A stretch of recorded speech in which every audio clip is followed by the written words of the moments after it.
जिल्ह्याची खबरबात या बातमीपत्राचे प्रायोजक आहेत Mac care super speciality hospital Ahmednagar.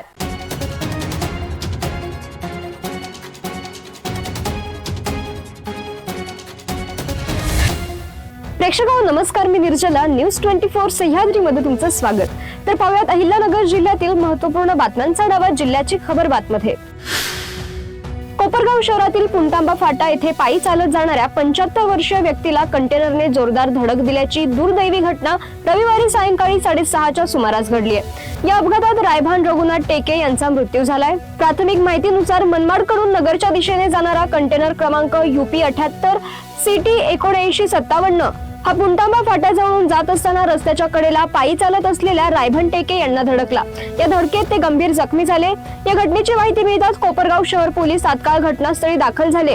रुग्णवाहिकेच्या मदतीने जखमी टेके यांना तातडीने कोपरगाव ग्रामीण रुग्णालयात दाखल करण्यात आले, मात्र डॉक्टरांनी तपासून त्यांना मृत घोषित केले। दरम्यान अपघातानंतर कंटेनर चालक घटनास्थळावरून पसार झाला असून पोलिसांनी कंटेनरच्या क्लीनरला ताब्यात घेतला आहे। फरार चालकाचा शोध सुरू असून या अपघाताबाबत कोपरगाव शहर पोलीस पुढील तपास करत आहेत। या दुर्दैवी घटनेने कोकमठाम परिसरात हळहळ व्यक्त होत आहे। ताजनापूर लिफ्ट टप्पा क्रमांक 2 मधून माळेगावने परिसरातील तलाव व बंधाऱ्यांमध्ये तातडीने पाणी सोडावे या मागणीसाठी ताजनापूर मध्यम प्रकल्प उपविभागीय अधिकारी कार्यालयाला घेराव आंदोलन करण्यात आले। यावेळी शेतकऱ्यांच्या पाण्याच्या प्रश्नावर प्रशासनाच्या दिरांगाई विरोधात तीव्र संताप व्यक्त करण्यात आला। वरिष्ठांना भेटतोय, प्रश्न मार्गी लावतोय असे गेल्या 6 महिन्यांपासून सांगितले जात आहे, मात्र प्रत्यक्षात शेतकऱ्यांच्या पदरी आश्वासनांशिवाय काहीच पडले नाही। पॅनल बॉक्सचे कामही प्रलंबित असल्याने पाणी सोडण्याचा प्रश्न रखडला आहे।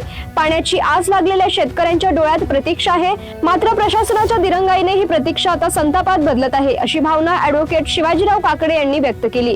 ताजनापूर योजनेच्या मंजुरीसाठी ज्या गावाने महत्त्वाची भूमिका बजावली त्याच गावाला पाण्यापासून वंचित ठेवले जात असल्याचा आरोप काकडे यांनी केलाय। योजना उभी राहण्यासाठी आम्ही पुढाकार घेतला, मग आमच्या शेतकऱ्यांच्या वाट्याला पाण्यासाठी प्रतीक्षा का, असा सवाल उपस्थित करण्यात आलाय। ताजनापूर लिफ्ट टप्पा क्रमांक 2 मधून माळेगावने परिसरातील तलाव व बंधाऱ्यांमध्ये तातडीने पाणी सोडावे, प्रलंबित पॅनल बॉक्सचे काम पूर्ण करावे आणि शेतकऱ्यांना दिलासा द्यावा अशी मागणी आंदोलनकर्त्यांनी केली। आता आश्वासन नको, प्रत्यक्ष पाणी हवे अशी भावना यावेळी तीव्रतेने व्यक्त झाली आहे। अहिल्यानगर तालुक्यातील डोंगरगण परिसरात बिबट्याने केलेल्या हल्ल्यात 3 शेळ्या ठार झाल्याची घटना सोमवारी पहाटे घडली। या घटनेमुळे परिसरात शेतकरी आणि ग्रामस्थांमध्ये भीतीचं वातावरण निर्माण झालंय। प्रकाश नारायण झेरेकर यांच्या वस्तीवर पहाटे सुमारे 4 वाजण्याच्या सुमारास बिबट्याने शेळ्यांवर हल्ला केला। बिबट्याच्या हल्ल्यात 3 शेळ्या ठार झाल्या। या घटनेची माहिती मिळताच वन विभागाचे अधिकारी तसेच पशुवैद्यकीय अधिकारी घटनास्थळी दाखल झाले आणि त्यांनी पाहणी करून या घटनेची माहिती घेतली आहे। पाथर्डी तालुक्यातील तरुणांना आरोग्य सेवक व लिपिक पदावर नोकरी लावून देण्याचे आमिष दाखवून 59,50,000 रुपयांची फसवणूक केल्याचा प्रकार समोर आला आहे। या प्रकरणी वैजनाथ ढाकणे यांच्या फिर्यादीवरून जितेंद्र वारगडे व रवी कुमार उर्फ प्रवीण कुमार तिवारी यांच्या विरुद्ध गुन्हा दाखल झालाय। नोकरीच्या आमिषाने RTGS, फोन पे आणि रोख स्वरूपात लाखो रुपये घेतल्याचा आरोप आहे। उमेदवारांना मुंबईतील JJ रुग्णालयात बनावट ईमेलद्वारे वैद्यकीय तपासणीसाठी नेल्याचेही फिर्यादीत नमूद आहे। या प्रकरणाचा तपास पाथर्डी पोलिसांकडून सुरू आहे। जिल्ह्याची खबरबात मध्ये घेऊयात एक छोटीशी विश्रांती।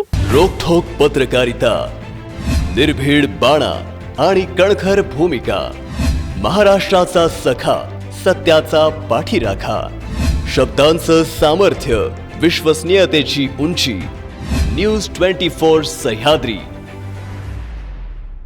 विश्रांतीनंतर तुमचं पुन्हा एकदा स्वागत। पाहूयात पुढील बातम्या। चुपा औद्योगिक वसाहतींमधील कंपन्यांच्या प्रदूषित पाण्याबाबत गांभीर्याने दखल घेऊन संबंधित कंपन्यांच्या विरोधात तातडीने कारवाई करण्याचा प्रस्ताव तयार करावा। स्थानिक युवकांना नोकरीवर न घेणाऱ्या उद्योजकांना पाठीशी घालू नका असे निर्देश पालकमंत्री राधाकृष्ण विखे पाटील यांनी दिले। चुपा औद्योगिक वसाहतीमधील उद्योगांकडून निर्माण झालेल्या प्रश्न जाणून घेण्यासाठी मंत्री विखे पाटील यांच्या उपस्थितीत नागरिक अधिकारी यांच्या बैठकीचे आयोजन करण्यात आले होते। जिल्ह्यात सुरू असलेल्या अवैध गुटखा, मावा आणि सुगंधित तंबाखू विक्री विरोधात स्थानिक गुन्हे शाखेने मोठी कारवाई केली आहे। श्रीरामपूर, शनी शिंगणापूर आणि संगमनेर या शहर पोलीस ठाण्यांच्या हद्दीत 4 ठिकाणी छापे टाकून 7 आरोपींविरुद्ध 4 गुन्हे दाखल करण्यात आले आहेत। या कारवाईत तब्बल 4,35,085 रुपयांचा गुटखा, पान मसाला, सुगंधित तंबाखू आणि मावा जप्त करण्यात आलाय। पारनेर पोलीस ठाण्याचे पोलीस निरीक्षक संतोष बी खेडकर यांच्या विरोधात गंभीर स्वरूपाचे आरोप करणारी ऑडिओ क्लिप सोशल मीडियावर व्हायरल झाल्यानंतर जिल्हा पोलीस प्रशासनाने मोठी कारवाई केली। पोलीस निरीक्षक संतोष खेडकर यांची तात्पुरत्या स्वरूपात पोलीस नियंत्रण कक्ष अहिल्यानगर येथे बदली करण्यात आली असून त्यांच्या जागी सहाय्यक पोलीस निरीक्षक सोमनाथ दिवटे यांच्याकडे पारनेर पोलीस ठाण्याचे प्रभारी अधिकारी पदाचा अतिरिक्त कार्यभार सोपविण्यात आला आहे। याबाबतचे आदेश जिल्हा पोलीस अधीक्षक मुमक्का सुदर्शन यांनी काढलेत। जिल्ह्यात सर्वाधिक साठवण क्षमता असलेले मुळा धरण आता ओव्हरफ्लोच्या मार्गावर असून धरणात 97% पाणीसाठा झाला आहे। 26,000 दशलक्ष घनफूट क्षमतेच्या धरणात काल सायंकाळी 25,261 दशलक्ष घनफूट पाणीसाठा होता। कोतुळ येथून मुळा नदीत 2,635 क्युसेकने विसर्ग सुरू असून दोन्ही कालव्यातूनही पाणी सोडण्यात येत आहे। मुळा धरणाच्या पाण्यावर अहिल्यानगर MIDC सह राहुरी, नगर, पाथर्डी आणि शेवगाव तालुक्यातील पाणी योजना व शेती अवलंबून आहे। धरण तुडुंब भरण्याच्या मार्गावर असल्याने उत्तरनगर जिल्ह्यातील शेतकऱ्यांमध्ये समाधानाचं वातावरण आहे। रविवारी राहता बाजार समितीत कांदा आवक वाढली। कांद्याला प्रति क्विंटल सर्वाधिक 5,000 रुपयांपर्यंत भाव मिळाला। कांद्यांची 5,105 गोण्यांची आवक झाली। कांदा नंबर 1 ला 3,600 ते 5,000 रुपये प्रति क्विंटल भाव मिळालाय, तर कांदा नंबर 2 ला 2,300 ते 3,550, कांदा नंबर 3 ला 1,000 ते 2,250, तर गोल्टी कांदा 1,500 ते 3,500 आणि जोड कांदा 600 ते 1,400 रुपये प्रति क्विंटलला भाव मिळालाय। जिल्ह्याची खबरबात मध्ये आपण इथेच थांबतोय, मात्र तुम्ही पाहत रहा न्यूज 24 सह्याद्री।